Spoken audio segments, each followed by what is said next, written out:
बड़ी खबर छोटमलपुर से है, जहां 26 जनवरी गणतंत्र दिवस के अवसर पर मदरसा दारुल कुरान सरदाहेड़ी में तिरंगा फहराने का कार्यक्रम किया गया, जिसमें समाज सेवी राब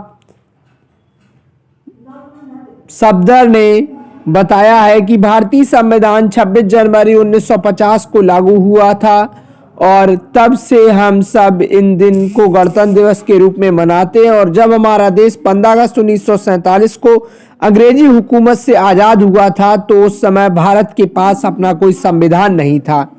बाद में डॉक्टर भीमराव अंबेडकर के नेतृत्व में भारतीय संविधान का मसौदा तैयार किया गया था।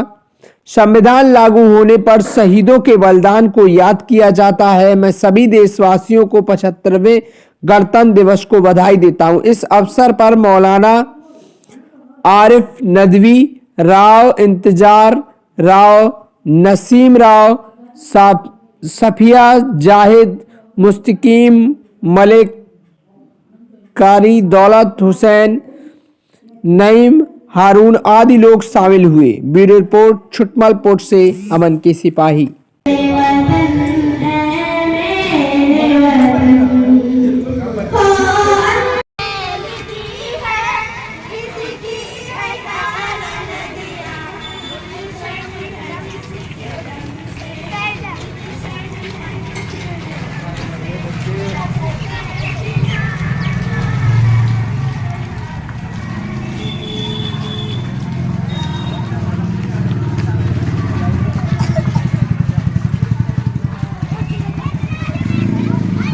हाँ उधर जा लाइन में।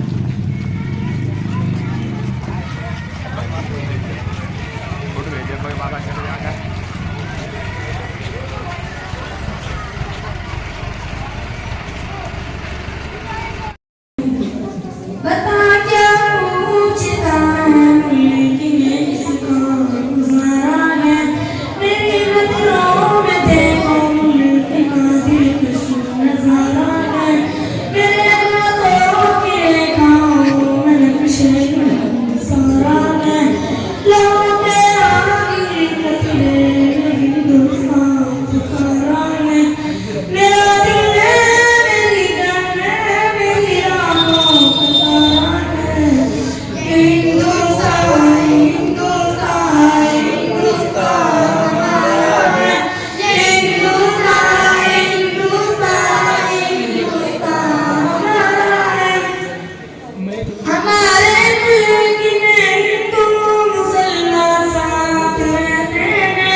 अभी इसी को देख करके, यहाँ की मालदारी को देख करके अंग्रेज के दिल के अंदर सरकशी सूझी।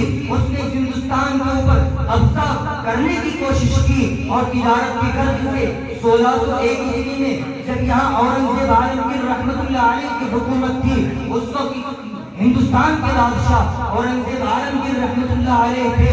उन्होंने उनके अंदर तक़वा था, उनके अंदर पाकबाज़ी थी, अखलाक व किरदार से मुज़य्यन थे, उनकी नापाक इरादों से वाकिफ नहीं थे। उन्होंने कलकत्ता के अंदर ईस्ट इंडिया कंपनी कायम करने की इजाजत चाहिए कि हम यहाँ पर अपनी कंपनी बनाते हैं और हम उसके जरिए से इस हिंदुस्तान में तिजारत करेंगे।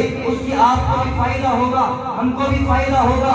यहाँ पर तिजारत के काफिले आएंगे, दूर दराज से तिजारत करने आएंगे। इससे हिंदुस्तान की माशी हालत और समाजी हालत भी सही होगी। ये सोचकर इस फायदे को सोचकर औरंगजेब आलमगीर ने उनको तिजारत करने की इजाजत दे दी। लेकिन जब औरंगजेब का इंतकाल हुआ तो इन मक्कारों और अय्यारों के ज़हन के अंदर पहले से साजिश रची हुई थी। अब वो साजिश मंजर आम पर आ गई और इन्होंने उस कंपनी को जो सिर्फ तिजारत की गर्ज से कायम की गई थी, उसको इन्होंने फौजी अड्डा करार देकर वहाँ अंग्रेज लोगों को